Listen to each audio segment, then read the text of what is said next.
I'm the killer, bring it back.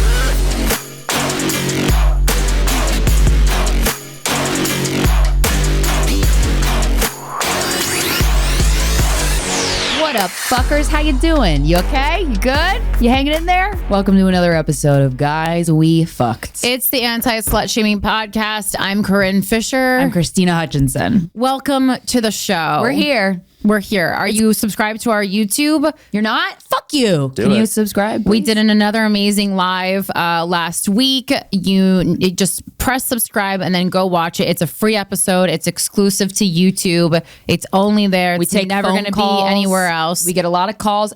I gotta say, I think so we all fun. said this at the end. That was our favorite YouTube live episode to date. Very well-rounded subject matter of phone calls. It seems like the audience is kind of getting with it a little bit. Yeah. They're understanding what we're doing. Well, I think they know we're gonna absolutely annihilate them if they keep calling in with these idiotic questions. Yeah, right. Which is great because then, we're instilling this voice in your head that does some deciphering for you before you go and make the next move. So, hey, our work here is done. Hey, listen, it's not like I don't have dumb thoughts, but I know the thoughts that I say out loud and the thoughts that I keep in my head. I don't fucking call it a show. You're better at that than most. But I mean, just say it out loud to you. Like, say it out loud to yourself in the mirror and then think, would you laugh at someone if they said that to you? Right. Doesn't mean you don't need help, but just not publicly. Welcome to talk radio, ladies. This Well, I mean, was my life for 7 years. Yeah, this new notion that we shouldn't be ashamed of thoughts we have and that we should just continuously ask for help out loud is not true. And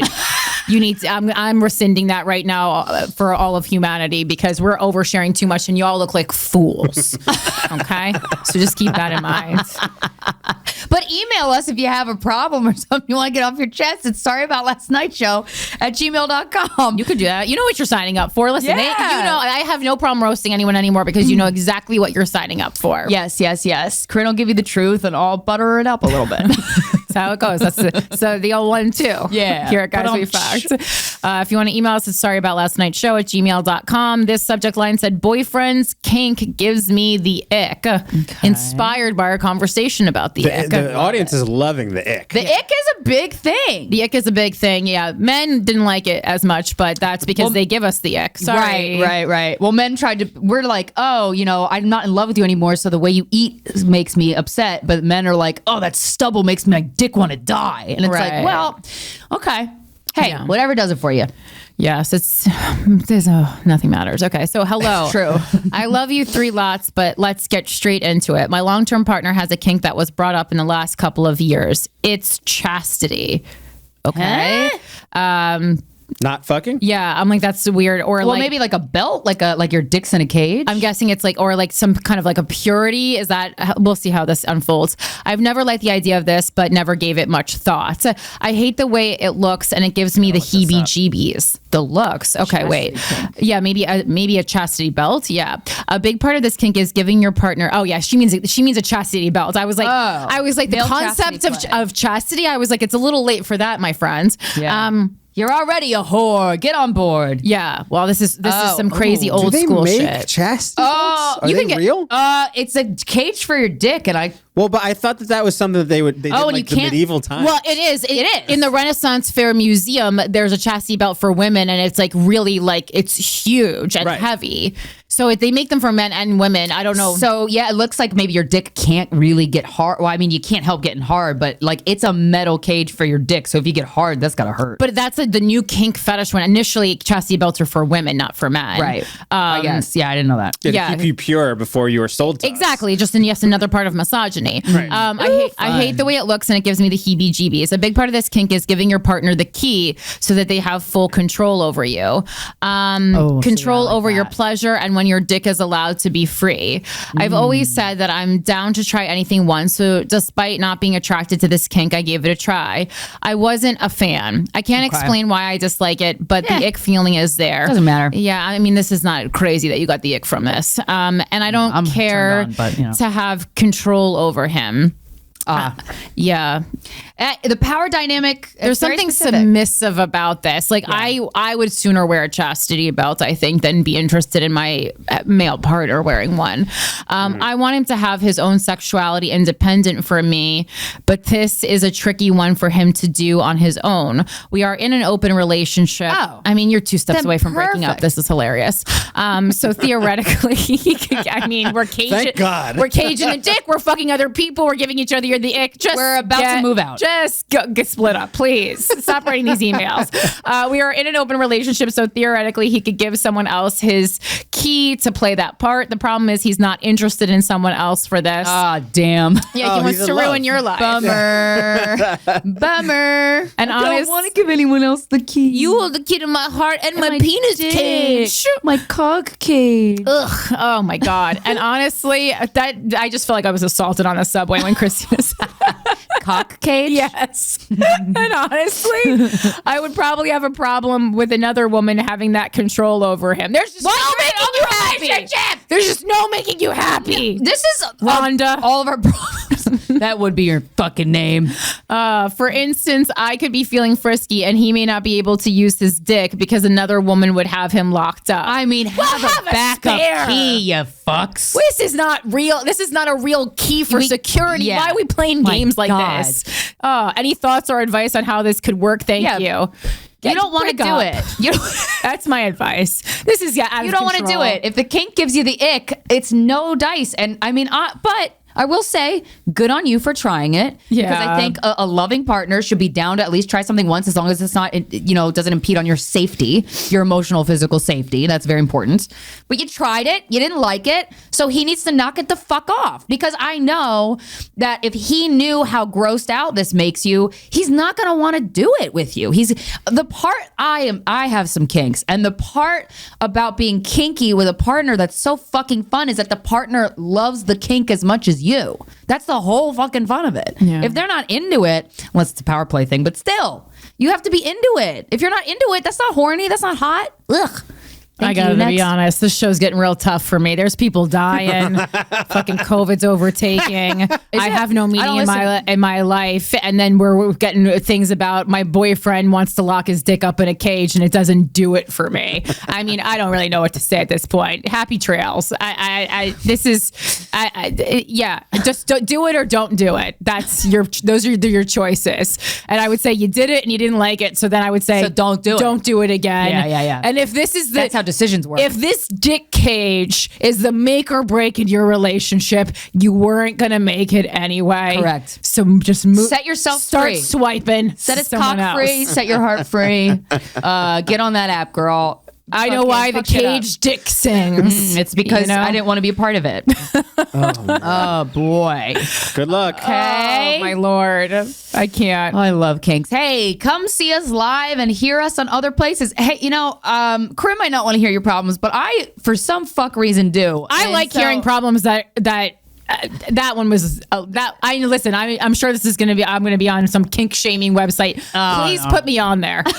Please put me on there. I would love to be on the kink shaming website. I'm not even shaming the kink up so someone could jerk off to it. I'm not even shaming the kink. I'm shaming the fact that you wrote me about it. Right. You thought about it. Do whatever the fuck you want. I don't give a shit. Well, we've been having this conversation like the last week about these people that like feel the need to write in or call into the show. Well, it's just like to me, but though the kind of baseline rule of are you qualified to give advice is if you are asked for advice, right? Mm-hmm. But on the other end of that spectrum, what qualifies you for asking for advice is just if something's on your mind. And but what I think what you're saying, getting at, is like, do one step more and really think about what you're about to send us before you send it. What help was I supposed to give you with that? And no, I know. You might want permission to dump this guy, and you have it. Well, yeah, and the minute sometimes people want that. The minute I got to paragraph 3 and you told me that you're in an open relationship, I tapped out. Yeah, and we're done. That's a wrap on you and that guy. Guys We Fcked buzzword. Yeah. Open relationship. And also, it's interesting because it's like for kinks, it's like, okay, for me, it's like, do I feel neutral about it? Does it disgust me? Does it bother me on a moral or ethical level? Has anyone's kink ever done that? Like bothered you or disgusted you? Yes. Which one? Not guy, but one that I actually don't want to talk about. Okay. But it's yeah. I mean, and I talked to the person about it. I was like, this makes me feel uncomfortable. I was like, we could do it sometimes because I know you really like it, but I was like, I can't be all the time because then it feels like that's all this sex is. No kink should be all the time. Oh yeah. I was like, no, thank you, not all the time. Yeah, I've never had somebody approach me with something that made me give me the ick. Just a horny gal, I guess. Anyway, sign up for my Patreon. It's patreon.com/Krystyna Hutchinson. And 4 times a month, I do group Zoom lamenting because I'm not a licensed therapist, but I can facilitate a group conversation and it's really fun. And I also do episodes of my solo podcast, The Voices in Our Heads, where I talk about all my mental health fuck shit. So sign up. And then Without a Country, it's my political show. I roast the news. It's getting down. It's getting dirty. This week, we're doing a whole episode on Casey Anthony based on that Peacock documentary series that just came out. Pretty wild shit. So check that out. It comes out on Saturdays on YouTube and everywhere you listen to podcasts. But that has a lot of visual elements to it. So I do recommend watching it on YouTube and subscribing to Without a Country. I appreciate it. Even if you don't listen to the show, I know life is short and you only have so much podcasts to listen to. If you just listen to this show, just go hit subscribe on the YouTube. It takes it doesn't take anything away from you and it gives me a lot. Thank you. That's my kink. Rate and review and follow Guys We Fcked on Apple Podcasts if you haven't done that already. It keeps us in the top 200, which I don't know if we're in or not anymore because everyone and their grandma and their mom has a podcast. But it's possible with your help. So give us a rating and review. And then youtube.com/Guys We Fcked without the U and fucked. That's the handle for everything, including TikTok, all the social media. Facebook? Are we still on there? I don't know. Can you check and let me know? Thank you. And we also are going to be launching this week our Guys We Fcked Clips channel. Clips, baby. That's what you got to do. You got to do this. You got to have a Clips channel. Got to have podcast. a Clips channel. If you're anyone. Again, I know this feels like a lot to do, but really you're just going to go on and you're just going to click a couple things. You're already at work, probably. Yeah. And it's going to be so helpful. And you're going to get all your clips in one place. And then you're going to get all your full episodes in one place. And that helps the algorithm. And again, I know this feels like, I have a lot to do. Imagine if you actually had to clip up this stuff. Right. And your whole life was just clipping things that you already said. Wouldn't that make you want to kill yourself? It would. Yep. You got to relive all the fucking dumb shit you said. Oh, cool. Oh, this again. What a path that's my tick on the camera. Cool. What a path we my are skin on. looked great shows this this? week. Let's zoom in. Yeah. How are you doing? I forgot. You know what I'm trying to be really responsible and prepare a topic every single week. And Nice. I did. So this is just a little one because I didn't have any like crazy aha moments this year. You know, it's the last month of the year. Yeah. Wrapping everything up, taking inventory on what went down this year. But a funny thing, I was on Sarah Weinshank's podcast a couple weeks ago called Shank, and there was a clip where we're talking about dating, and I just kind of said in passing that I think it's crazy to want love so badly that you eat dinner with a stranger. It's not something I've said before, but it just came out of my mouth, and then Sarah really liked it, so she clipped it up, and I was like, hot take. I do agree with it though. I do, like, when it came out, I was like, I'm not just saying this to be cool. Like, that's why I don't go on dates. And I mean, I'm very on record. You really don't. As someone who does not go on dates, they make me uncomfortable. I'll go out with people I already know, but I meet people, throughout living my life, and then we'll go out. So I'm not going to dinner with a stranger. I very rarely have done it. I've done it, but I've rarely done it, and it's not that good. Yeah. Dinner with a stranger is quite bad. That you meet on an app, you're like, a drink is okay, but not dinner. Dinner, that's like a whole evening. But then when you just do drinks, you're like, am I put this starting off on the wrong foot? That's why I always do coffee. Right. And then so many men in the comments got like mad. Big old shit in the coffee shop. They like got mad about it, and it was and it was so funny. One guy's like, go to bed and try again. You go to school with strangers, work with strangers. Your parents are initially strangers. This is not genius. Number one, to say that your parents are strangers is you're literally made of them. That's the most idiotic thing I've ever heard. And like, they're not strangers. You grow in your mother's body. That's not a stranger, you fucking moron. Number two, you go to school with strangers. Yeah, being in a classroom with someone and eating dinner with someone are very different levels of intimacy. Yeah. And I know you're a man, so I'm sure you struggle with intimacy, you fucking idiot. These are all fucking gas digital people, I'm sure. Handle? Meow. No, you know why though? And then you work with strangers. It's like, yeah, everyone hates work because you're not with your friends. Right. Hello. So anyway, I'm just responding on the podcast to this, but it's just been so interesting, this 10 years in the public eye as a woman with opinions, because every day, I've known this for quite some time, but it's like really, really crystal clear that men will just take you down on an intellectual level, or will attempt to insult your intellect or the way you look, when you are not preaching something that benefits them. Yeah, preaching the same things that will keep society tightly wound like it has been, where men are on top and women who don't have husbands or partners and don't have children are thought of as less valuable.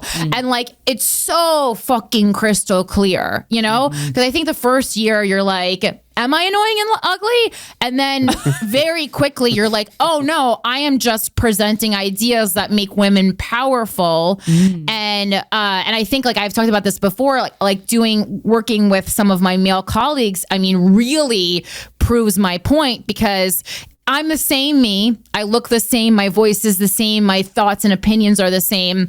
But when I'm on this show, I'm a dirty, annoying cunt. And then when I'm in a Ryan Long video, I'm cool, hilarious, and beautiful. I'm the same person. Yeah. Obviously. Yeah. But you're when you're in the Ryan Long video, your opinions are to yourself. Right. And the funny thing is, my opinions aren't really to myself, because Ryan lets me, he lets me like create my own lines a lot of times, and he knows that I have that I can't do all the video, like I can't be a part of a lot of the videos he puts out because they will ruin my career. Right. So he's very careful about the videos that he casts me in, and he always sends me the script, and we kind of work on it together, and that's why, and I'm very proud of the things that we've done together, and I do, I think people are surprised about the opinions that I have a lot of the time, because like they'll be like, that's not how she feels. It's like, but you don't know how I feel because you've never listened to my show. You just packaged me as this idea of a feminist that you have, when in reality, both feminists and misogynists hate me. And that's who I am, guys. That's who I am. I have opinions that neither people like. Everyone fucking hates it. And that's why I'm right here in the middle. In the middle, not getting TV gigs, That's where I am. It's just been so funny, and they'll go right for your looks, and they'll go right for your intellect, and right for the fact, and assume that you must be sad because you're not married. I don't want to be married. I have money. Why would I share that with somebody? That's the dumbest idea. If you're married, I honestly think you're dumb. Unless you're both not doing well. Oh, shit. If you're both not doing well, great. Enjoy the studio apartment together. I don't know what to fucking tell you. Now that is a hot take. I really don't, because I think there is. If you're married, you're dumb. If you're married, you is stupid. If you're an idiot. Probably not if you're a man. If you're a rich man, probably stupid. Probably stupid. Yeah, you dumb fuck. Why'd you tie it down? I just think fuck all the hoes you want. Yeah, we don't piss off your wife. Package this thing as this thing that everyone must want, and then I think people who get into it are like, "Don't you want this?" Because they got trapped. Yeah, and they want you to suffer too. It's just not so. And then also, I'll get into this further, but watching this fucking Casey Anthony documentary, it's just like, also everyone, we've all been tricked as women that having children is this like wonderful, magical experience where we're running barefoot through a field of flowers. And in reality, it's really fucking hard work, and it's not fun all the time. That doesn't mean you killed your kid. It just means that sometimes you're having a hard time. Yeah. And if we just all talked about this more, and again, it's just like, if we all were stopped worrying about how we appear to other people and started telling the fucking truth, everyone, especially women, would be in a way better place, because our lies that we think are covering up our own embarrassment are actually just covering up the damage that the patriarchy has done to us. Fuck you. And I'm pissed about it. Yeah. I'm not pissed about that, but pissed about other stuff. You should be, man. I'm more sad than mad, though. Yeah. I've been doing a lot of activities that require me to not think about myself. That's very nice. Playing piano, stuff that requires balance, like balance rollerblading. is good. Balance is good. It requires a lot of your attention. Yep. Lifting weights. I haven't worked out in a while, but I need to get back on doing that. I'm just trying to focus on getting out of my head. Been going to a lot of Narcotics Anonymous meetings. Those are really cute because let me tell you, They're really cute. Yeah. They're on Zoom. Another now. hot take. They're on Zoom now. They're on Zoom, and they're every hour on the hour, 24/7. Narcotics loves staying up late. Is that right? They have a meeting for you available every hour on the hour? Yep. Wow. When you want to use, you got to they get do on this Zoom. That's thing called- pretty amazing. They do this thing called Burning Desires, and if you want to use or you want to kill yourself, it's great. And there's this concept that I'm starting to get introduced to. Anne Marie kind of clued me in on it of like. It's such a. I'll figure out a balance one day, maybe, but it's like I don't know. I don't want to dump my feelings onto other people, so I just don't tell anybody, and then I want to die. And it's like, I don't know where, but it's like finding the right channels for which things that are in your head. And I gotta say that Narcotics Anonymous you could just fucking bitch for 4 minutes, and they just whatever you say doesn't matter. You just say it. It's awesome. And then you're not burdening your friends or your family, the one family member that you do have. You're not burdening. So that's really nice. I think they're very sweet. I think addicts are very... Oh, we're a funky bunch, but we're trying. We're trying. So if anybody is struggling with addiction, I think AA has this too. Like all of these Alcoholics Anonymous, Narcotics Anonymous, they're all online now, and you don't have to share, and you don't have to have your camera on. So I think it's a really good resource if you're struggling with addiction. To go to, and I wish more people kind of knew about it. So I just wanted to shout them out. And then. Oh, I just wrote, when a guy you love is coming all over you, it's a thing of beauty. And I stand by that. I really don't have anything to add to that other than like fucking thumbs up. You know what I mean? Thumbs up.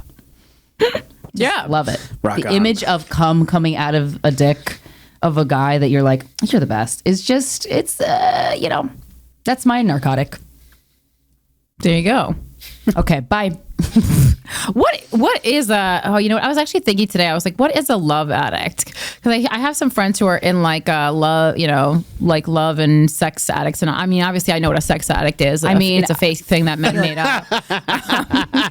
But a love addict. A figment of your imagination. Is a love addict a thing that women made up? Because that also What might is be. love addiction? I mean, I would say if you didn't get fucking love as a kid, you're going to be addicted to finding love as an adult. So that's what that's got to be. Addicted to, but I think it's just like, I think it's people who are addicted, but I don't think a love addict, in my interpretation is that you're addicted to that beginning feeling. Oh, that's like a lust addict. Not that actual, So pathological love refers to a pattern of behavior characterized by maladaptive, pervasive, and excessive interest towards one or many or more romantic partners, resulting in lack of control, the renounce of other interests and behavior, and other negative consequences. In love addiction, immature love that is uncertain, external, blind, and beyond one's control, permeates one's life. So that explanation right there is not actual love. So it kind of lust. It kind of is what I'm saying. It's like It's it's like Psychology Today. love bombing and that kind of a thing. That's the kind of stuff that you're going to be responsive to. There's a person that we both know that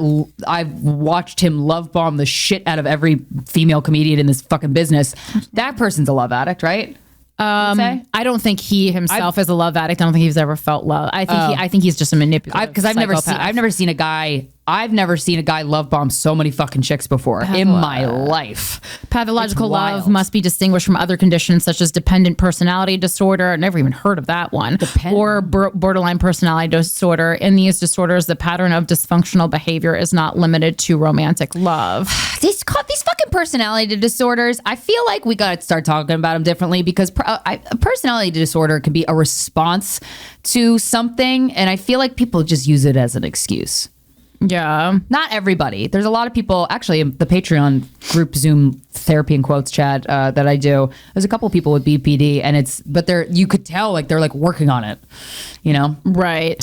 Well, and also, I mean, today, like we're so obsessed with like naming things and saying that something is a disorder and mental health, that it's like we made names for things that are just people acting like dickheads, you know? And you're like, okay, I don't know, that's a disorder as much as it's just a personality You're just flaw. guilty of being a piece of shit. Right. You just can't let everybody off the hook. Yeah, everyone isn't suffering from. I mean, everyone is suffering, but not everyone is suffering from something that like needs, medicine or help. It's just your own shit. I mean, yeah. Oh God, I watched that Xanax documentary too. Woo-wee. Documentary about There's a Xanax. documentary about Xanax on Netflix. What did you learn that surprised you? Nothing really surprised me. Just like that people really got real fucked up from taking Xannies. I never took taking like antidepressants and Xanax, but even though it fucked up all of their lives, they're all still on like a little dose of it. I mean, I get that. That was the consensus. I was like, oh, okay. We're still on it a little bit. This guy had like a beaker in his bathroom, and that he had to like take years like dwindling down like the amount of milligrams he was on. He was like, yeah, my chest doesn't work, my leg don't move, but I still got to get these Xannies. It was, I mean. It was just like, what are we doing here? I mean, obviously, I knew that the government was over medicating us, but this was hilarious. It was it's fucked up, hilarious. Also, this life is really stressful. I've never taken a Xanax, but I've heard it. Well, I heard it just a lot of people that I know just said it makes you tired, but I have no fucking idea. But I would say we're living in such a stressful time that if a pill gives you relief from your own thoughts, which is what people who love pills seek, it's hard to pass up.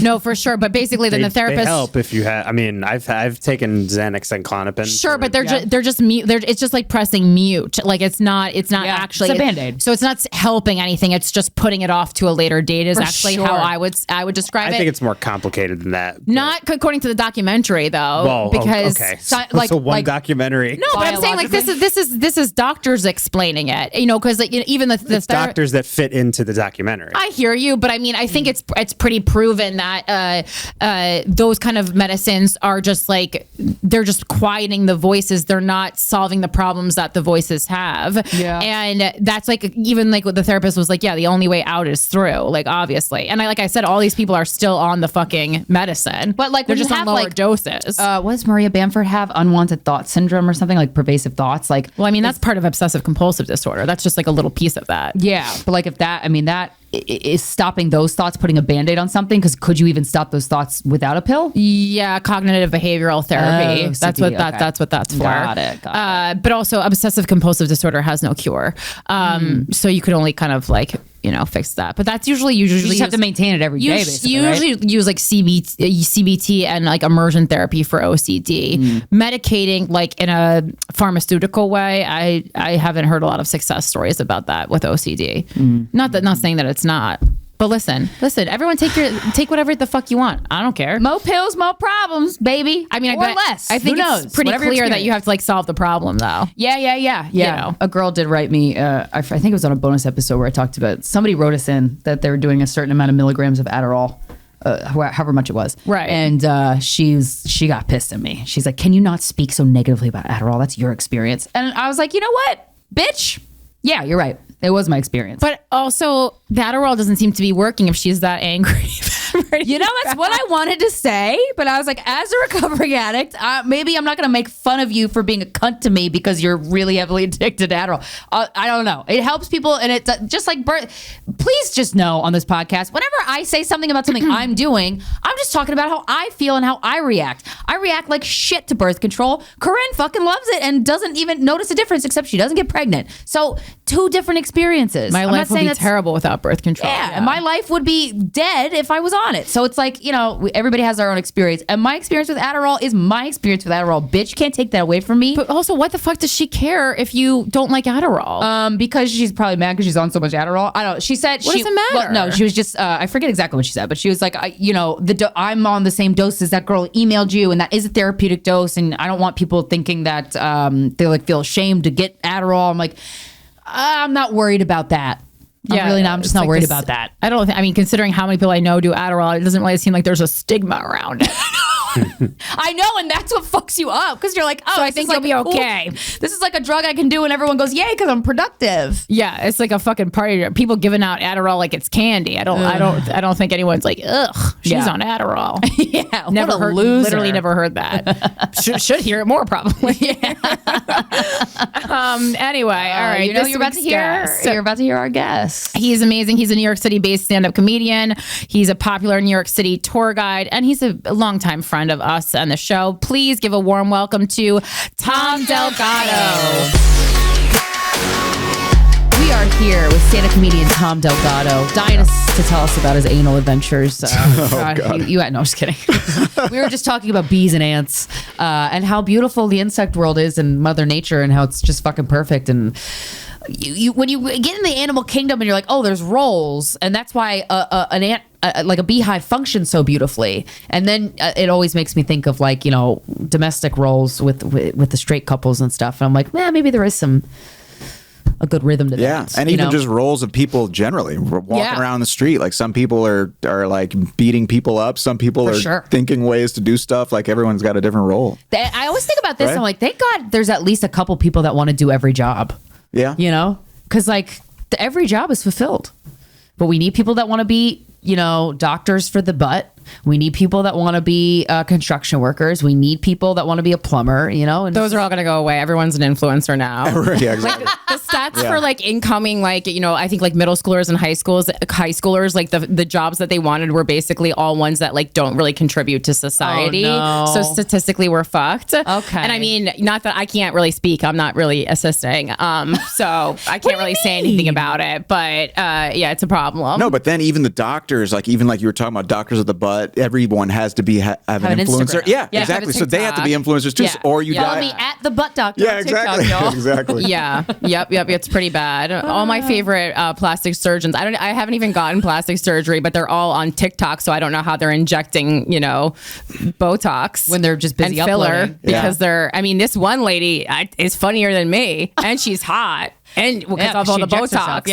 So I don't really know what to say about that. Dr. Anna Gershon or whatever her name is. Don't know how old she is. Yeah. She's just like a mystery. Oh, she's a vampire. And then, but also that's the thing I like about Botox. The more you inject yourself, the more you look like you should be residing in a coffin. And that's kind of the look I was going for all along. Sure. So, well, that's also interesting because the whole aesthetic is changing. Like what, like in 10 years, 20 years, like you're saying like people look like vampires and stuff like that. But in 20 years, people are like, what are you talking about? Vampire. That's what's hot. It'll be like in to have wrinkles one day. Right, exactly. It's going to be considered alt to have wrinkles or something. You fucking loser, you got Botox in your 30s. Everyone's got Botox, man. Well, there's like a conversation about like, you know, on Seinfeld, when that originally aired, like George is supposed to be like 29 years old. And they're like, this is what a 29-year-old man used to look like. Right. And now, I mean, when you look at him, he looks like he's about 42 and like a rough 42. Yes. Like a Midwest 42. He's so stressed out because his parents are just on his ass. Yeah. It's pretty bad, but also good. Anyway, hello. Welcome to the show. I love having comics on that we know, but we've not, like, I don't have an excuse to ask you about your sexuality or your romantic life or like what does being a man mean to you unless you come on Guys We Fcked. So we're here and I'm so excited to dive into your world. Cool. I feel real easy question to start. What does being a man mean to you? Holy Lord. Yeah, I don't know. I guess I don't know. That's tough. I guess I don't know. I always tend to think like a gentleman. I'm a gentleman. You hear that? No, but I think it has to be free. I guess just trying to be free to do kind of like as a man, I guess you want to kind of be free to do and make the decisions you have to make and want to make and not feel constrained, whether it's with work, whether it's with your relationships and all that. I think that's kind of part of it. You know, I guess feeling that control of your life. Yeah. You know, I guess that's part of it. Is control an illusion though? Maybe. I think it is. I mean, who knows? I mean, I guess that it's possible that we're all just kind of living out the path that's already carved out, and I'm going to get hit by a car in 10 years and there's nothing I can do about it, and I'm going to pretend like I can do everything, but I don't know. I guess that to me, just off the top of my head, would probably be something like that. That's something you strive for as a person generally, I'd say. Yeah. Well, you're first generation American. Yes. Which is very interesting. Yeah. So is there a difference between cultures in terms of like masculinity? Yes. For sure. I think like in Latin America, I mean, my parents are both Nicaraguan, and in Latin America specifically, like Central America and a place like Nicaragua, it's very more traditional roles. Right. You know, it's like the breadwinner, you know, and then the bread losers, you know. So it's like, is that us? Yeah, exactly. Or the bread eaters. Exactly. The bread makers. Yeah. That's right. I make your sandwich, bitch. Exactly. But that's the thing. It's those things are like expected, and you know, there is a lot of pressure on those types of things, and you kind of just get used to it. it. Like everyone you look around to growing up, all our family friends, all the family, everyone, that's where they were. Like the mom did this, the dad did this. Well, that fake fear, the fear is real, but like the thing is, it's like fear that society will collapse if we don't abide by our roles always makes me laugh. Yeah. But like, if it's a role that's been around for hundreds of years, you're like, all right, yeah, I get why there's deep roots here. Right. Well, it's also too assuming that society needs to be a certain way or it collapses. It can evolve the same way. And that's kind of, I guess you're seeing kind of a backlash to that now. People are going back to like the traditional values and all this, that, and the other, because they think that literally society is going to collapse. There's less people having kids, but who's to say that people should be having as many kids as they have? And let it collapse. Right. Yeah, but what let it collapse. Is it a good society? Like, we'll rebuild. Because people are worried about like the birth rate decline, but then it's also like, well, we don't have the resources for the people that we have now, so why would we be concerned about this? I mean, historically, birth rate decline is not good, but I mean, we've never like kind of measured that in modern times. It just seems like they're like, the number's going down and it shouldn't be going down, but maybe it should be. Are we also overpopulated? What? Aren't we also overpopulated, the planet? Well, I mean, I just think by looking around, I've assessed yes. Yeah. I mean, I didn't read it. I mean, like, I think there's different parts. I mean, like, there's states within the U.S. that are, fine, that have lots of room, but no one's going there. Like, Montana. Right. And so, somebody told me the other day the population of Canada is like 30 million, and I'm like, I didn't check that, so I'm not saying that that's true, but whatever. It was a crazy low number because I'm like, the land mass is sort of similar to America, but the population's way less, and it's because in America we live off of your fear and your money, and apparently that's really addicting to a lot of people around the world. Well, also, just to interject, there's also a massive tundra in Canada, like the top of Canada. Is not really livable. That's a good So it's a little under 40,000. It's like 38,929 million. Yes. As of that's like the 2021-22 consensus. Okay. Well, yeah, and Australia has got like 30 million. Australia's got like a little bit, like less than 30, and that's the size of the United States, pretty much. Australia's pretty, surprisingly, but. Oh no! Yeah, sorry. And we're 332 million. Jesus, that's so many people. Yeah, that's so many people.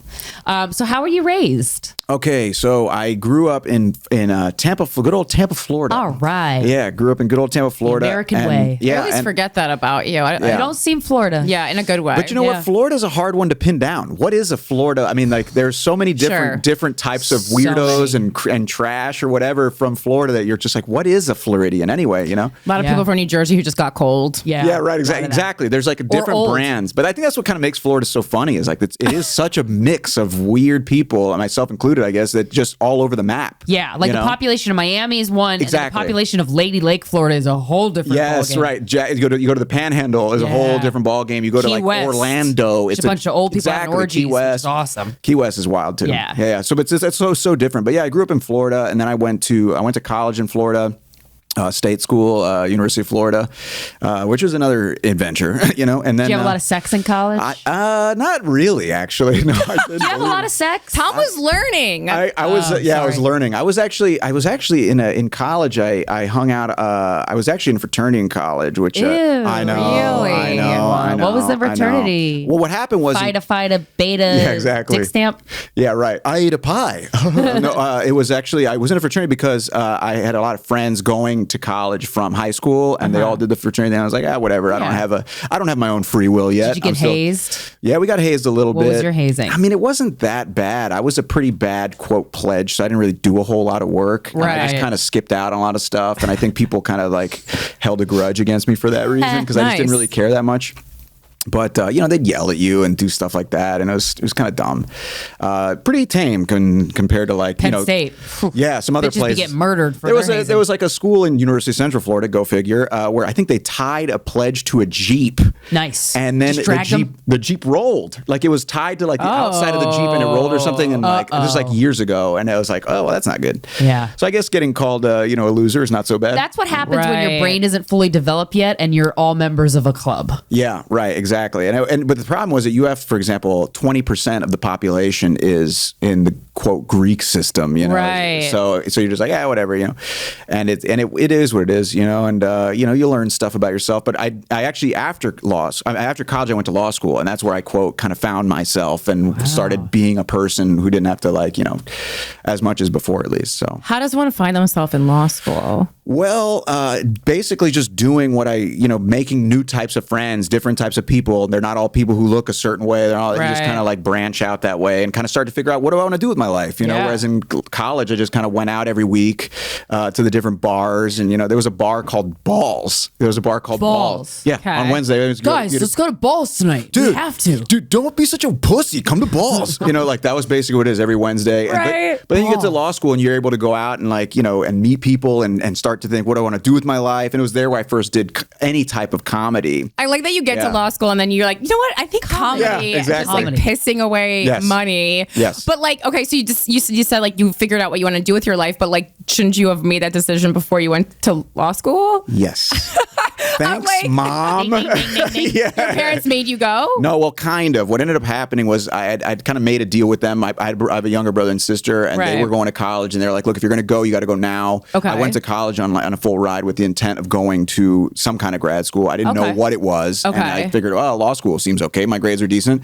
So I had to go right out of college. And I went right out of college, not really knowing if I wanted to do it. Got there. After a year, I was like, you know what? This really sucks. Back this truck right on. Yeah, exactly. I feel like everyone thinks they want to be a lawyer. Well, and then you see the amount of reading and stuff and like how little time is spent, you know, being Marsha Clark on the stand. Yes. Because that's what because I mean, basically it's just like, it's kind of like performing, but with like a deeper meaning. Yeah. And then I was like, I'll just like take away the deeper meaning and do stand up. That's right. I had to tear down my Marsha Clark poster when I had to come to grips that I wasn't going to be Marsha Clark. God damn. What kind of law were you studying, or did you have to decide that you're young? Well, at the time, I was interning and doing stuff in the political field. Like I interned with a senator. I worked on campaigns. I was kind of going that route a little bit. Yeah, that's right, because you're the first person who ever mentioned AOC to me. That's right. Oh, you were the one that said we should. That was me. Tom, years ago, called that one. He knew about AOC before anyone I ever met in my life. He was like, there's this, what was she, bartending or serving? You told me about her, and you're like, she would be great. And like, it's not that I didn't believe you. I just was like, I don't even know how to like go about contacting this person. But you were. God, you are so right. Well, it was so funny. That story is crazy. That's one of those like New York stories. Yes. You know? I literally would go to this restaurant, Union Square Coffee Shop. I loved it. I missed that place. Yeah. The food was so good. It wasn't that expensive. So many Real Housewives at that fucking place. Really? Yeah. Well, it's not there anymore, unfortunately. Right. That's what stinks. But I used to go there all the time, and she caught my attention, and I had a huge crush on her. Actually, I was like, she caught your attention. I had a crush on her. Yeah. Yeah. She's so cute. No, my girlfriend's gonna hear this and get pissed. But no, it's AOC. This was years ago. How long have you been dating this woman? But no, we they were there at the restaurant together. Exactly, right. No, so I kind of like had a crush on her. I'd come in, we'd start talking. I got friends with her. She had a boyfriend, so I was like, whatever. I just became friends with her. And get this. This is. I like how you just brushed aside. You're like, listen, she has a boyfriend, so I guess I'll just listen to what she has to say. I guess I'll just form a real relationship with a human being, like a genuine connection. Exactly. Oh, great. We have to talk about stuff. No, but it was actually this is gonna crack you up. She was actually really into. She had like a political blog, and she wanted to try stand-up comedy. She came this close to coming to an open mic that I used to run. She picked the right choice. Yeah, you could have detoured her entire life, Tom. You could have changed the course of the United she could States. be at a dingy bar performing for 5 people right now. She never would have gone to the Met Gala. No, holy crap! Was she funny? She was very interested in comedy. She knew a lot about comedy. I watched her. She was not funny. She didn't tell jokes or anything. I watch her videos. I think she's actually very funny. I think she's definitely got like an attitude with like she's charismatic. Yeah, and she's got like a snark at times too. So that she calls people out. She calls motherfuckers out in a way that's very political. That's like not too harsh, so people aren't going to jump on her, but it does get the job done. Yeah, no, it's true, and she'll say what people are thinking, and people sure. But so it's funny because she almost came to the open mic that I used to run. Oh my god! And that might have like I would have been like, whoa. But it's funny because what ended up happening was like we come in, I talk, and then she told me, she's like, oh, I'm going to run for office. I'm like, oh, that's great, you do it. You know, I was coming like, and I would check in with her and be like, Tom's her number one fan. fan. Yeah, I was like, this is great. And she'd be like, oh, we have like 500 Twitter followers now. It's moving. I was like, oh, great. And then she stopped coming in and then she won. I was like, holy shit. Right, that documentary kind of chronicling the time between when she was Tom's friend too. Right. But it's funny because I'm sure she doesn't even remember me now, but No, like she I probably like does. texted She's a politician. That's part of it. Yeah, right. Or pretend to remember you at least. Maybe, yeah. Oh, hey, what's his name? I think if you talked that many times. Yeah, maybe. Who knows? But it's funny because like I even texted her like after, and she had said she was a fan of your guys' podcast, and that's why I suggested you guys. I didn't know that part. Yeah. Okay. Yeah. I was like, so what kind of comments? You're welcome anytime, AOC. She said she was a fan of Guys We Fcked, and I was like, I'll contact. Well, Cory Booker listens too. We met Cory Booker at our first red carpet event, and I was like, oh my God, it's Cory Booker. I love him. Or has listened in the past. Yeah, and he's like, oh my God, Guys We Fcked. I'm like, shut the fuck up. That's hilarious. It's the best moment, one of the best moments of my life. So AOC, I guess we can credit ourselves with, partially with her success. Yeah, well, that's funny because she said she was a fan. I was like, oh, cool. I'm friends with them. I was like, yeah, I could talk to Corinne. So this is all linking together. Tom was trying to use our podcast to get some pussy. She ain't gonna stay with that guy for too long. I knew there was a loose end somewhere. I mean, you gotta play the cards you're dealt. Sex makes the world go round, and if it wasn't for me wanting to fuck certain people, I wouldn't be where I'm at today. So I get it. Fun. I'd be further ahead. Yeah, if we're being quite honest. For sure. Oh damn. Okay, that's incredible. It's a funny random story, and it's like, oh yeah, and it's like a weird little New York thing. I never know who. Man, I love that her story. energy. Like I have a crush on AOC because her energy is just fucking fantastic. She doesn't allow the depressing nature of politics to get in her way. And I follow her. I watch her videos a lot. And I'm like, you still have a spark in you, girl. That's so fucking impressive. You've been a part of the government for years now. Oh my God. Well, and to her credit too, she was like that at the restaurant. That's amazing. She was like that at the restaurant. You have to be naturally like that. But you'd be surprised. Like at that restaurant, it was always like models working there and stuff. And she was very like hanging out with the bus boys, everybody, and everybody just liked her. It was kind of cool. She's born to be a fucking politician. Yeah. And like a good one. A good one, right. Oh, that's so exciting. Well, I could just tell by the way you talked about her that she was obviously like, there was something, because you don't really hear people talk about others that way. Like, because there was at the time, I thought there was nothing in it for you. So I was like, but there wasn't. Like I said, we were just friends. She had a boyfriend and everything. I was trying to be. Well, it was that same guy, right? Because they've been together for a long time. She was running for office too, and I was trying to help her out. The crazy thing about AOC, like when I watched that documentary, she's like, yeah, one of the things I did with my flyer was I said when you have to vote on the top of the flyer, and she's like, look at this flyer. Look at every single political flyer I get in the mail. Yeah. Doesn't say the date of the fucking vote that people you have to go. Assume. Well, I mean, it's like people should know election day, but they don't. And it's like, I don't fucking know it. Like I need a reminder. Like you need to be spoon fed certain things in order for you to do it. And it's like, man, she just had. Yeah, I just love her. I love her. That's so cool. That's really cool. I didn't realize that was the origin story. Yeah, really random. Yeah. So cool. Yeah. All right, so back to law school. Yeah. Sorry, we took a detour. Did you fucking law school? I mean, I did go out a lot more in law school. That was kind of like part of my like finding myself. I would go out, and because of that, my grades suffered. I'm not gonna lie. My grade wasn't the best law student. For the first year, I actually, I kind of was like, this sucks, but I'm having fun, So I went out a lot. I actually studied abroad. I went to Argentina for a semester. Ooh. That was pretty cool. You don't really do that a lot in law school if you want to be a serious law student. I was gonna say, I've never heard someone studying law in Argentina. Yeah, I was like, I don't want to be here, so I was like, screw it, I'm gonna go. I set up this the Argentinian law system, kind of really like is a really foundation for American law. It's like the same thing, right? Yeah. So I went over there and basically was studying law with a bunch of 20-year-olds because at that time it's undergrad over there. So it was a total joke. It was a total joke. I traveled around, hung out. It was super fun. So yeah, I kind of partied a little more in law school and everything, and I was way more insecure, I think, too. So I think that played into Insecure about what?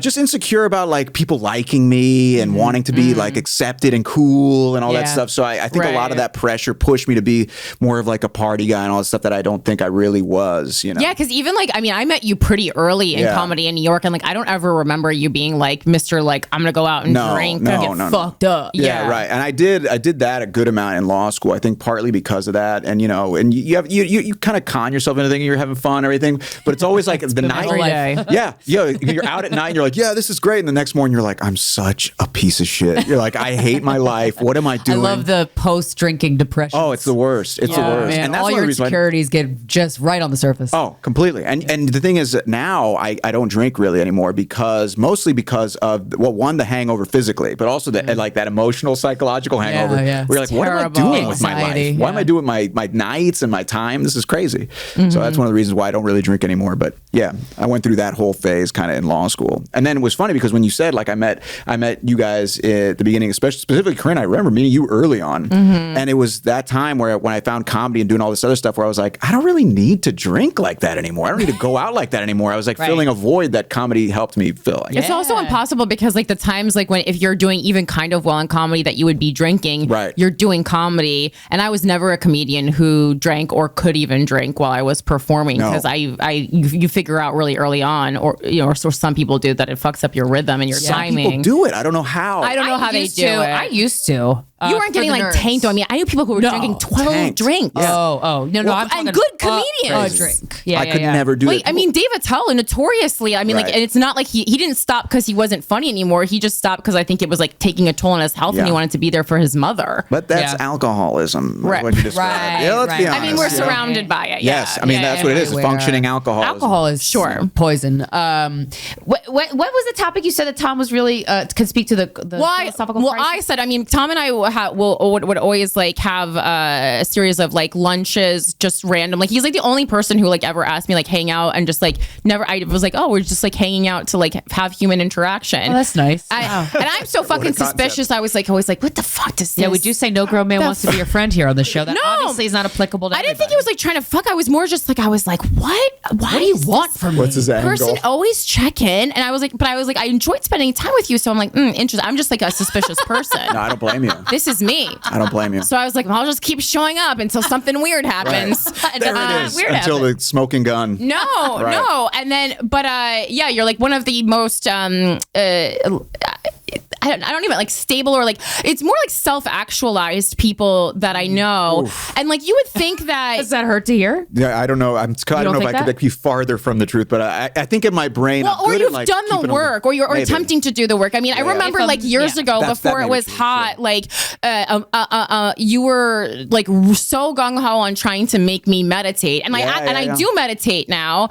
But you were like the first person to earnestly say it, where I actually just didn't have it go in one ear and out the other. You know, and then Nikki Glaser followed it up, and I do really respect the way she navigates the entertainment business as a woman in comedy. So I always listen to what she says because I feel like we have a lot in common. Yeah. But yeah, like you were someone, and especially for a man who was doing a lot of work on himself before it was like in fashion. Right. And so I think that's what I was like, I just like put that away in my head. What sparked you doing work on yourself? Obviously, sometimes it's a self-hatred. Or I think it's desperation. And you're like, if I don't fix this, I will die.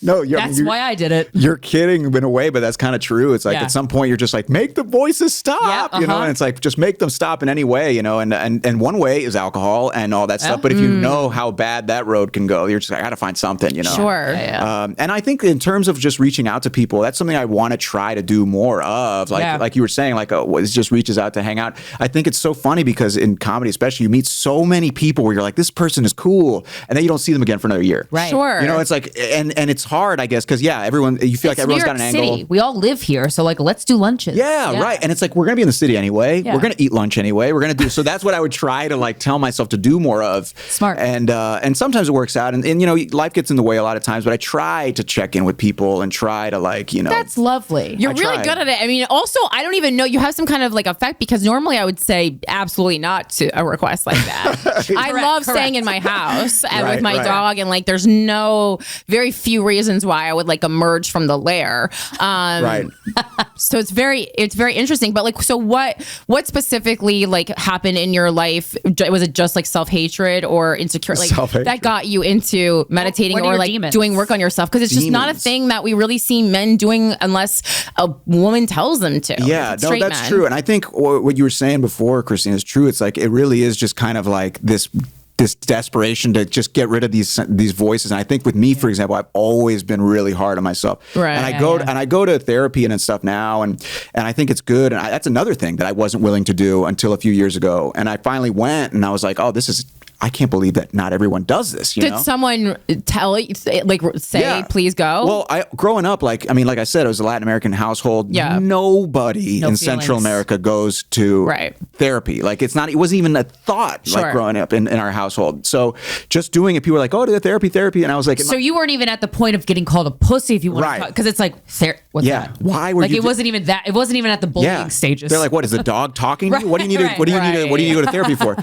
So it's like, all right, I'm not going to go to therapy. And then everyone here does it so much and talks about it so much. I'm like, all right, I'll try it. And I always thought that it was like for like losers and people who just get a grip, man. It's reality. I always just thought it was for people who had like a much like tougher start. Right. And that was what I thought. And I was completely wrong. Like, it's like I remember hearing someone compare it, like even Roger Federer has a tennis coach, even though he could beat the tennis coach with both his hands tied behind his back. Sure. It's because that guy can see you from the outside. That person can see you from the outside. They can point out habits, and obviously they're very well trained and know these things as well. So they can tell you these things where you can't see, And the mind is the cause of all suffering. All suffering truly comes from the thoughts that your mind is feeding you, and that's really automatic a lot of the times. And I think therapy is like going to the doctor for your brain. Like it's just like, let's clean out these thoughts and figure out the roots and kind of dissolve them. Well, and that's what, let's make sense of these thoughts, because like our thoughts are also not necessarily us. Like some of your thoughts, they are not. Yeah, some of your thoughts are your third grade PE teacher. Some of your thoughts are your dad. Some of your thoughts are your brother. Some of your thoughts are that one person who said that one thing that one time. But before you understand that, you're like, I think I'm going to kill myself. Yeah. Like what? I guess I suck and I'm broken. Like it's wild. Yeah. Well, also piggybacking on that, I think like we try to act like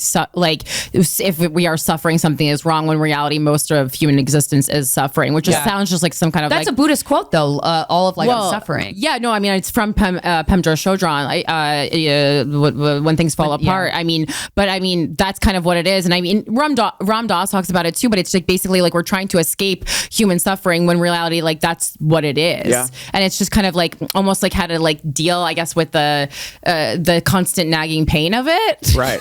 Yeah. Or just realizing that everything you have that you need is inside yourself, and there is this inner peace that you can reach inside yourself. You just have to work at making it more accessible. Yeah. And also come into grips with it. Like, because what you were saying, Corinne, is true, is I think we tend, like, for example, with meditation, I used to think meditation was like this magic thing. You're sitting there, you're in nirvana or whatever, and everything's gone. But it's really more of a coming to grips with everything. So like part of meditation is when you get these thoughts that will come and will always come for the rest of your life, you know what they are, and you can kind of just let them go. They come in, they go. They come in, they go. Pema Chodron said one of the best things that honestly saved me from killing myself, which was like just labeling the thoughts as thinking, no matter how severe they are, no matter how brutal they are, just go, thinking, I'm thinking. And that's so helpful, because meditation a lot of times for most people is loud. It's loud in your head, but that's really good. I think it's really healthy, because then you go, these are all thoughts. I am me. I'm the one who's noticing the thoughts. Okay, there's a separation. I see. Yeah, and that's 100% true. And you use your breath as an anchor. You use your breath as an anchor into the real world, the real you, and all that stuff. And then you're able to kind of do this process. Yeah. No, and this is great. Now we're in a new age podcast. This is cool. Have you ever tried tantric sex? I know it's no, I've never gone that route. I really want to try that. I got to try that. You guys got to have Sting on the podcast. I know. Well, I'm friends with the guy who's drumming with them. Maybe he's the only guy I've ever heard of that does tantric sex. Right. Yeah. Well, he's the only guy who does tantric sex. There's got to be more people. There's got to be. I mean, it's just. But have you ever done that thing? Like my ex and I did this, where like because we lived together for 6 years. We're like, let's just experiment with each other. Bored. That's how I pissed on someone. Yeah, but I love kind of getting sexually bored with a partner when you're so comfortable with them, because you're like, I don't know, let's try this. But like he would be hard, and then I would just I would sit on him, like his dick would be inside of me, and we would just kind of be like our chests were facing each other in like a little hug, and we would just sit there and watch TV, and I'm like, nice. I kind of like this. Because it made you want to fuck, but you're like, let's see how far I can go without fucking. I think that position's called the sloth. It's called the sloth. Oh, is it? That's no, I'm just kidding. I made that up. I was like, did you do that in Costa Curious Rica? sloth. Yeah. But yeah, anyway. But meditation is really powerful in like just understanding your soul. You are a spiritual person in a human body, and you're like, okay. And being human is tough.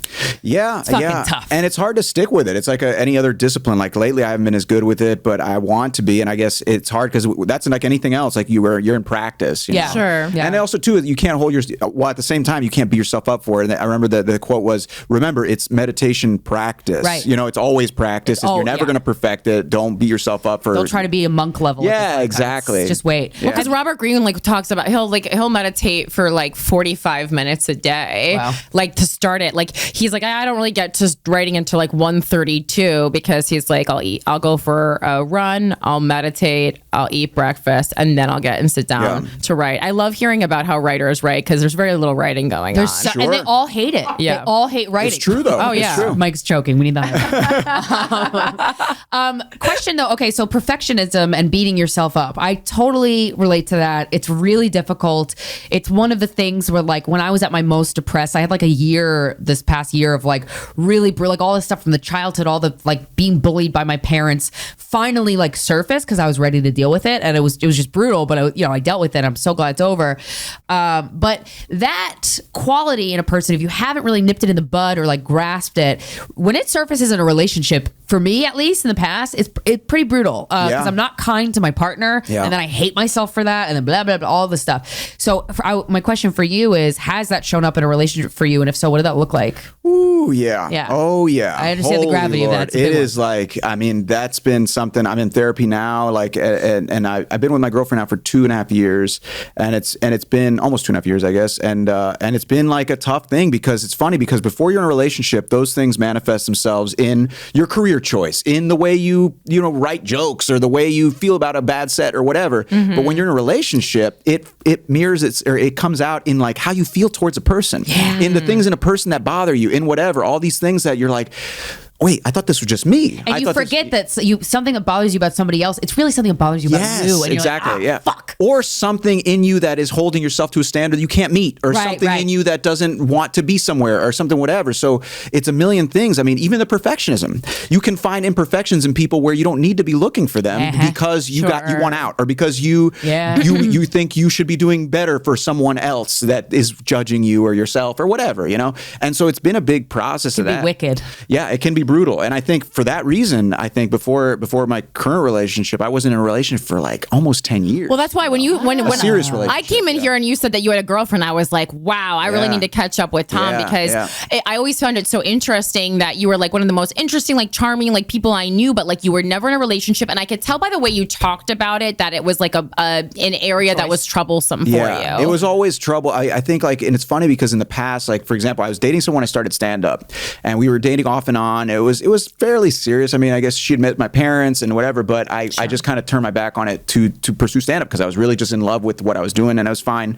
But after that, like it was, a few months here, a few months there, and I would always, even when I found someone who I was like, oh, this person's great, I'd love to like, I'd find a reason not to. I would like, and it was subconscious, like what you were saying, like these things come in, they're like, oh, but she's this, or but she's not this, or whatever, and you're like, yeah. And then you put enough distance there where you could still enjoy parts of the relationship, but then and enough distance to where that person's finally like, get the fuck out of here. You're basically pushing the other person to be like, do you not want to be here? Yeah. Ugh. And then when they say, I don't want to be here, you're like, of course you don't want to be here. Of course you don't want to be here. All right, see you later. Bye. Because you're like, yeah, that makes sense. I wouldn't want to be here either, And you sabotage yourself. Yeah. And so that's been something like you're 100% right. Like, you have to find out where that comes from. And it's such a struggle. And it's such a and it's also confusing because who you are is built by all your insecurities and the things that you've experienced in the past and all this stuff as well. So you can't tell the difference sometimes. Yeah. You're like, where does what I actually want start and end? And the old me. Yeah, exactly. And where the things that I need to work on begin and start, or begin and end,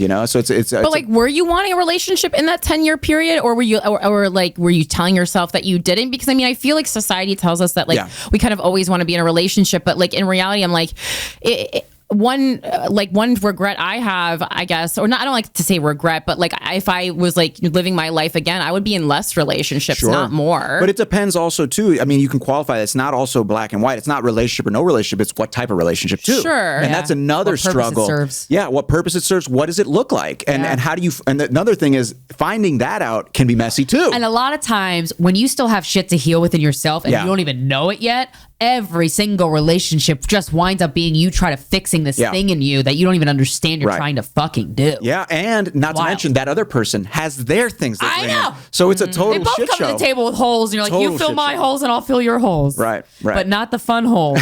The sad, emotional holes in our soul. So what finally got you to a place, or like, how did you meet your current girlfriend? Well, so I guess for a few years I'd wanted to be in a relationship, and it was mostly because of like being single wasn't it. You know, like I felt like it wasn't it. Yeah, you go, I'm not happy this way, so let me try the other way. Yeah, it's like I'm not happy either way, so right. I think that's another thing. Death is the only option. Yeah, exactly. We could all just not be happy, period. Right. Yeah.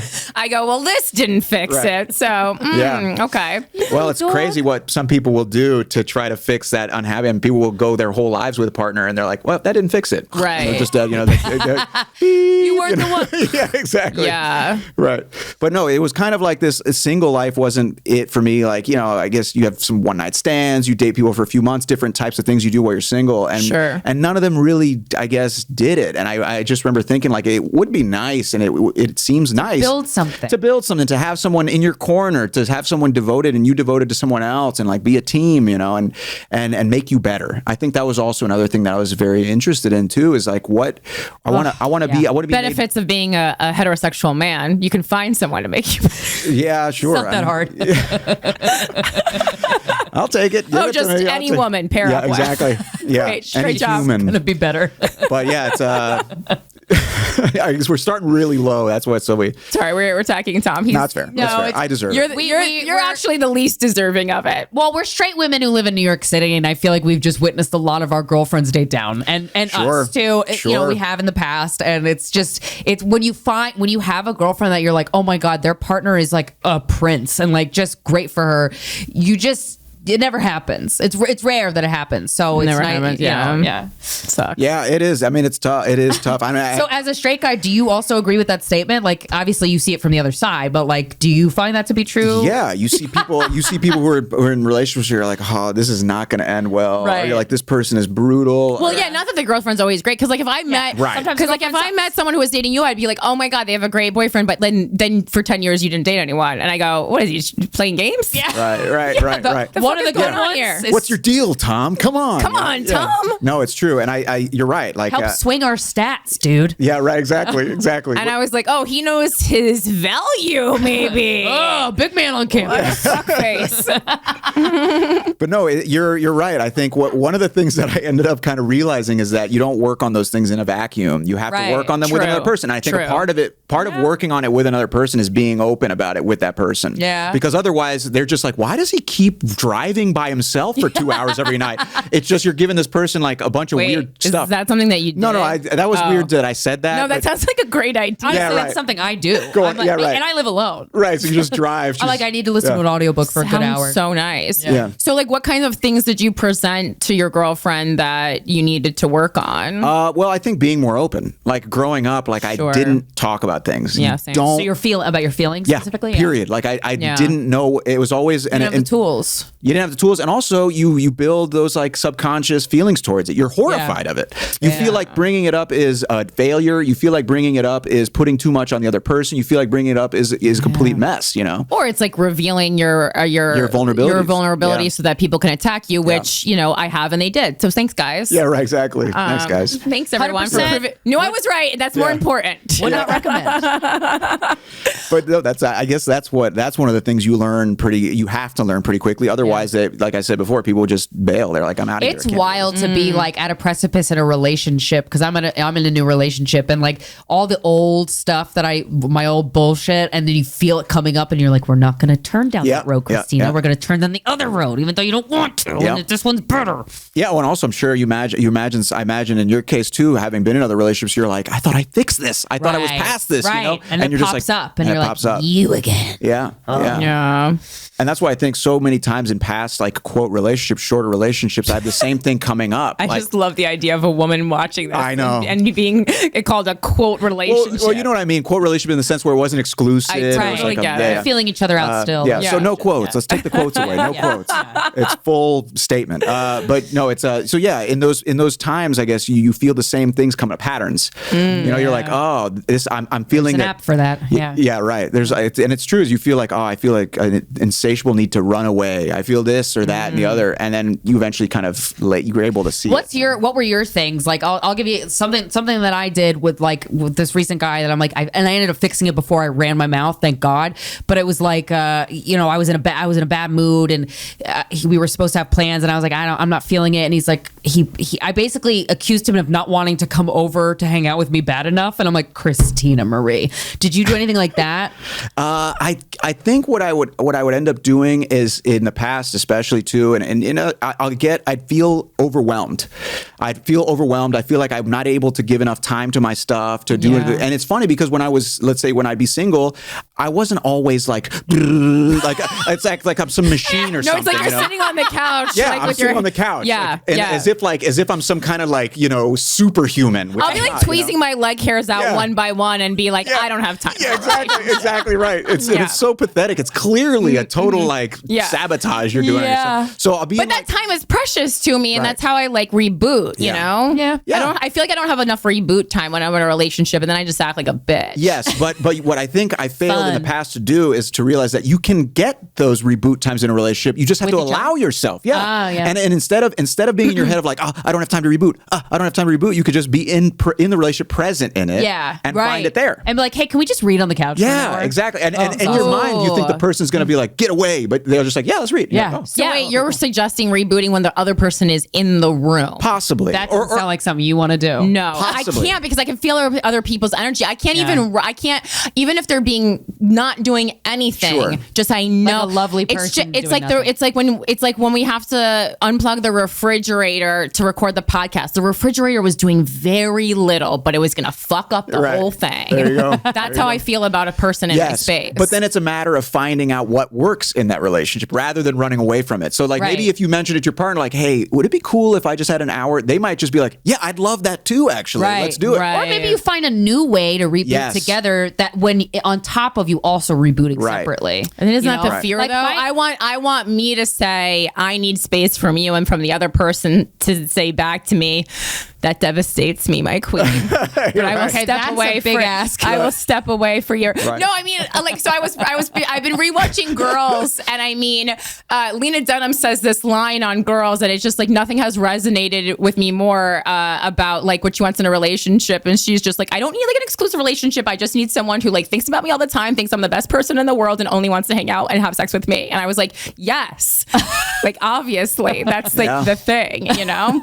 So fun. Yeah. I have met people like that over the years, like who I also feel that way about, but for about 7 to 8 months. I was gonna say, do you maintain the respect for them? There's a couple people who I've gone into years with that I felt that way about the whole time. Yes. Okay. Well, and also sometimes people do the open relationship thing. I've done that. Yeah. I don't know if I could ever do that. I don't know if I could do that, but that's another way to address it. I mean, there are different ways that people try to address things. I mean, I don't know. It's funny, but like there's you read like the attachment styles and all that stuff, and you get into cases where there are two different attachment styles, and the only way to fix that or to move forward is to talk about it and to figure out how to make them work. Right? Yeah. I was.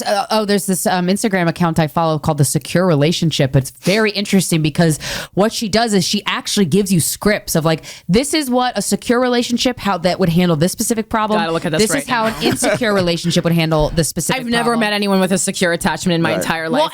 Well, the thing is, she lays out like a comic strip. Like this is what this is how a secure relationship would handle a problem, because even secure or insecure, you're going to have bumps in the road all the time. Wait, what is it called again? I think the secure relationship. I can. I want to read this script on the air. I'll find it. Yeah, I'll find it. Oh yeah, we this can lady? do a little role play.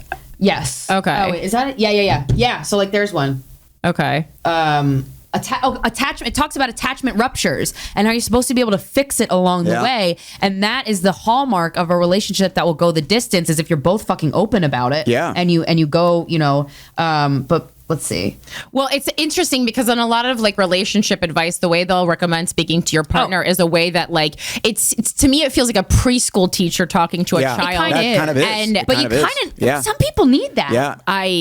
I think we're kind of dumb when it comes to communicating in an intimate relationship. But it feels like the quote unquote correct way to speak to your partner, especially as a heterosexual woman in a relationship, feels to me patronizing. Right. Yeah, but I mean, I think both sides though, to avoid anger, to avoid backlash and stuff, it is kind of necessary to be like, okay, listen, the way you said what you said bothered me, and I know you're coming from. You have to be as open and like.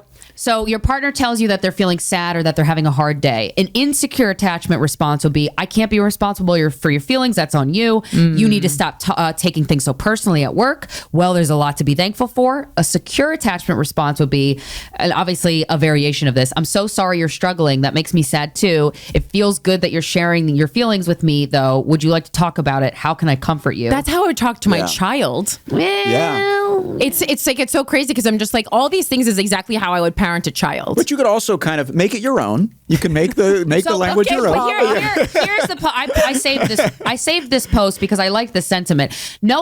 Communicating to your partner that it's important to know that you're valuable to your partner and that you're appreciated by your partner, and you like that's the type of maintenance that I think a relationship needs. Is like you are important to me, and like following this account for me reminds me that like once I get a guy, like once we're in, I don't want to just stop doing things. Like I want to be like maintaining the bond. There's ways to maintain a bond, like you tend a garden. And on top of what you're saying, you have to find out what the other person and your way of showing that value is. Because different people have different needs. So some people are like, I'll talk to you in a week or whatever. And the other person's like, oh my God, they haven't called me in 2 hours. So it's a different thing. Yeah. The guy, a couple weeks ago, the guy that I'm seeing, he was like, hey, I'm at a bar with my friends. I just want to let you know I'm thinking about you. And I was like, whoa.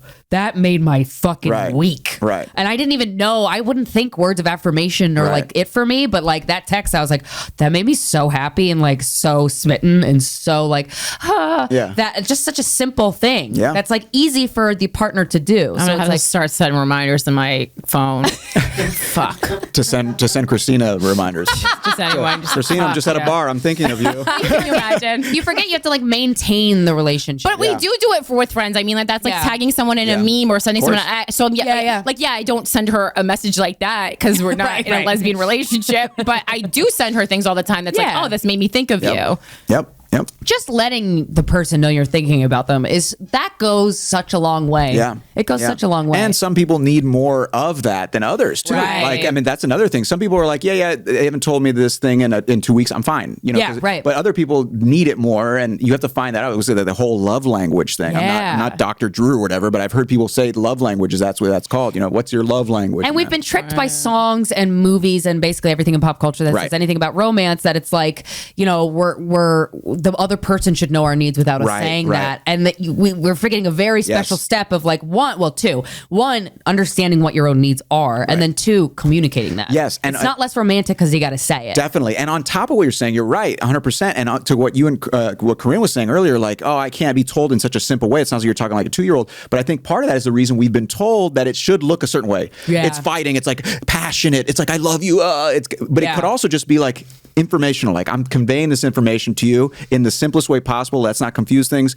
I feel blank. Yeah. You and we're told that that's juvenile. That's not, but that's also effective. Yeah. And we're told that. And as you do it more, you'll get better at like being suave about it. Exactly. It's also it feels so maintenance-y, too. And it's I hate unromantic. that feeling. Yeah. Sure. Well, how do you make maintenance romantic? There's a way. You write it on hearts, on candy hearts. Well, so my relationship, my 7-year relationship, I loved finding like cute ways, like putting sticky notes in his suitcase before he went on a trip. Like I fucking love doing that shit. I think it's so cute. It's like very little kiddish. I think it's adorable. Do you guys do that for each other? No, that's funny. That's funny. I just imagine like a suitcase. He takes 2 suitcases. One is his clothes, and one is like just filled with sticky notes and popping presents. Out. right, in presence, right. I guess I've gotten better at those things or have worked on them. I guess my girlfriend is a little better at those things and is more open. She's come from a family where it is open. And it's funny because one of the problems I've had is I've always been so averse to any kind of like emotion. You know, like because of the way I grew up, I never talked about emotion. And whenever I got emotion from my parents, so like my dad, for example, would only be mad when I messed something up, you know? So other than that, it was my mom that we dealt with, you know? And I got so much of the lovey-dovey from her that I just kind of was like, oh yeah, it's just mom, whatever, you know? Right. So eventually you just kind of learn that like these kind of like bubbling up is not good. Talking about emotion isn't good necessarily. So for me, it's been kind of that thing, like just, it's not bad to talk about feelings. It's not bad for the other person to be upset with your feelings. That's healthy. There's a rupture that you're fixing. The rupture, initially you get a reaction for the rupture, but then you fix it and you move on. Yeah. But to me, just the rupture itself is like, no, please God, no, you know? Well, the ways that we're parented really permeated in our relationships until we understand, like there's this notion of like, you know, we're talking about one of the things that in 2022 that's around so much more than when we were kids. It's like talking about what does a good parent look like and how does a good parent interact with their kids. And one of them is like don't assault your child's character when they do something wrong. Say, I'm upset with this behavior. I'm not upset with you.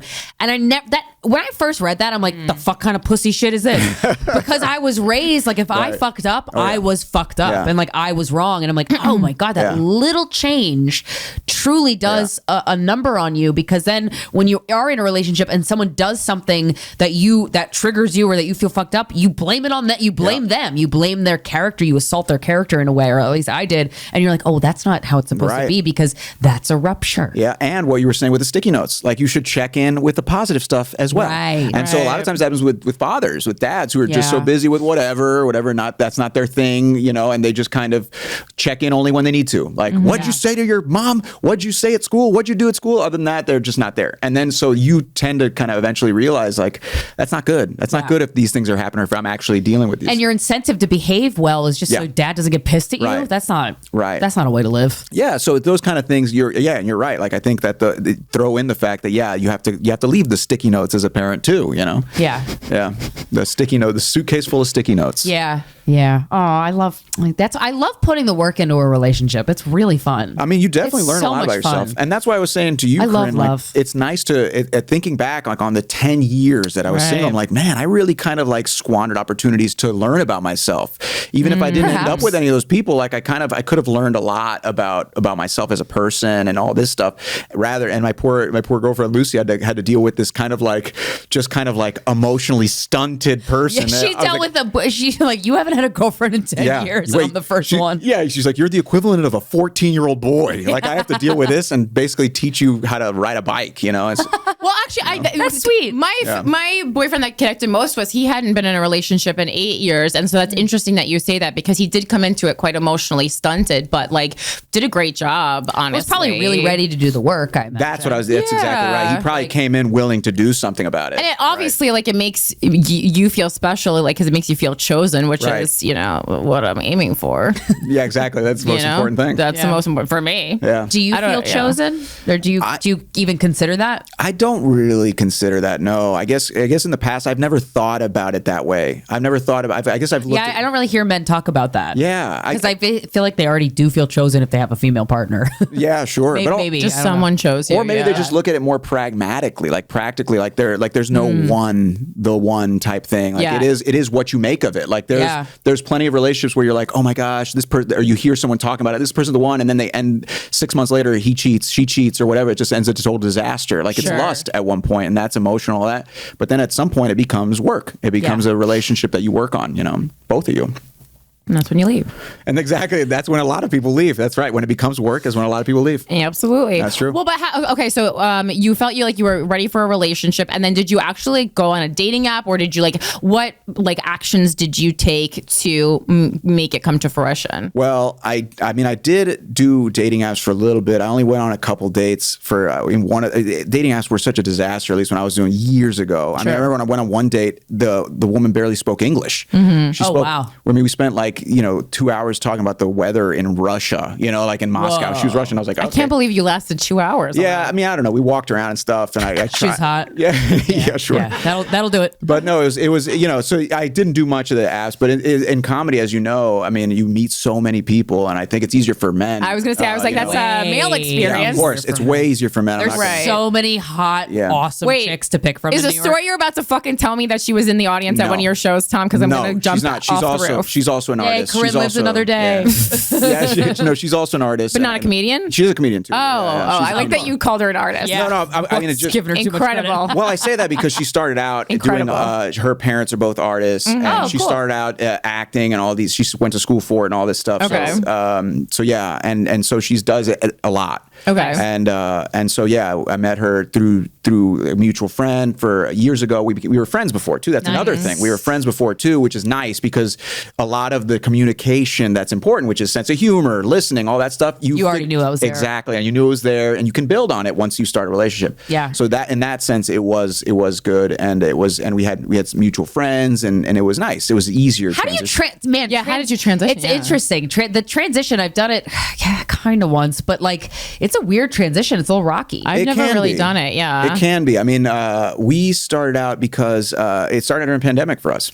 Because she was traveling a lot for work, and she finally stayed put for a while, and we started hanging out more, and just hung out more and more. And because there wasn't the complications of being out with other people and all this stuff, like you could really just focus on we could just focus on us two. Yeah. And so the transition wasn't as violent or abrupt. You got to like watch movies all day. Exactly. And that's so fun. Yeah, you just hang out and you go to. I remember we were going to protests and we were like doing all this other stuff, like back in such a New York couple. I love that. Exactly. So wait. Did you start talking? Did you like verbalize that feelings were happening, or did you just like make out one day? Well, we had I guess hooked up, as the kids say, before the pandemic and all that stuff, just like one off time, and it was kind of, we were both so busy with our own things, whatever. But then when the pandemic kind of happened, we just kind of started hanging out more.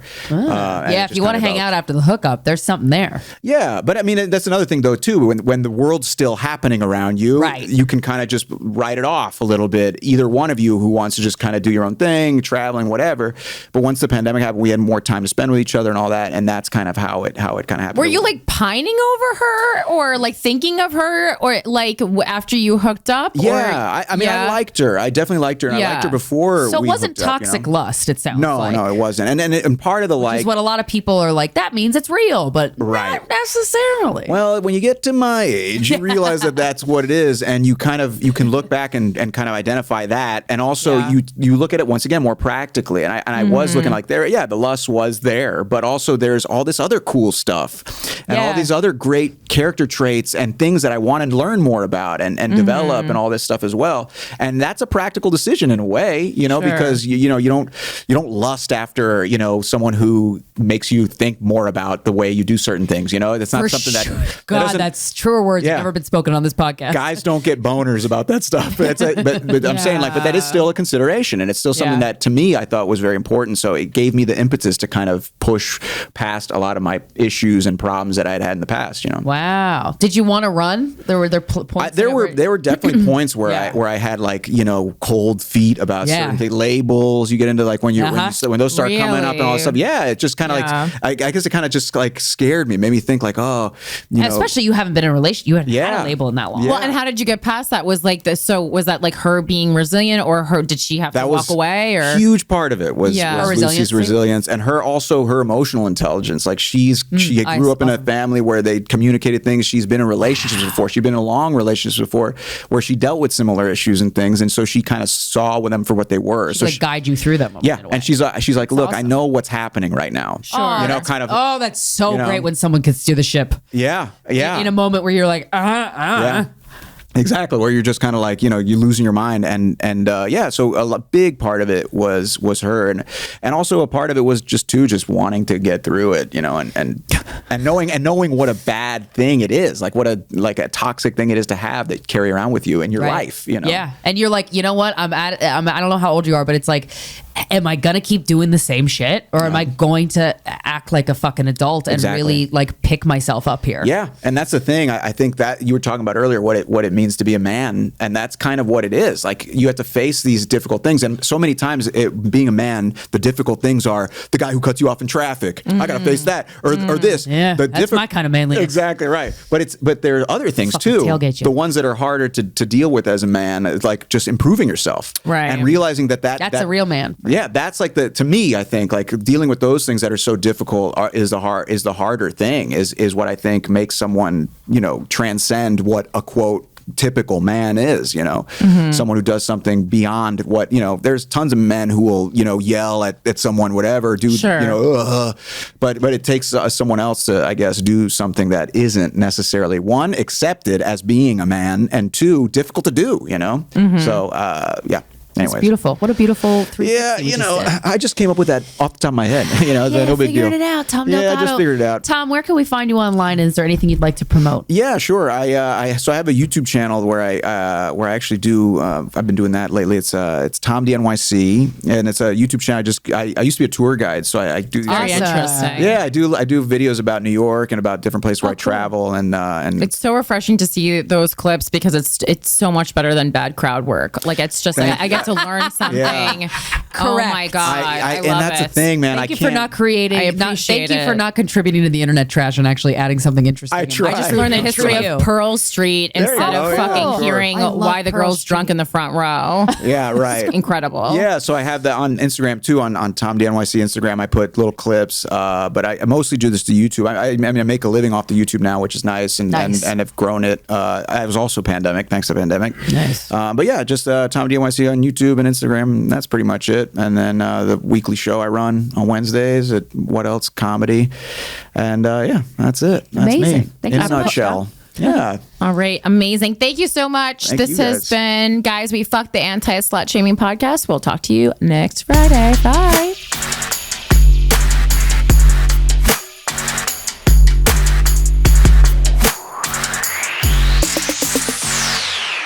You're already a whore. Get on board.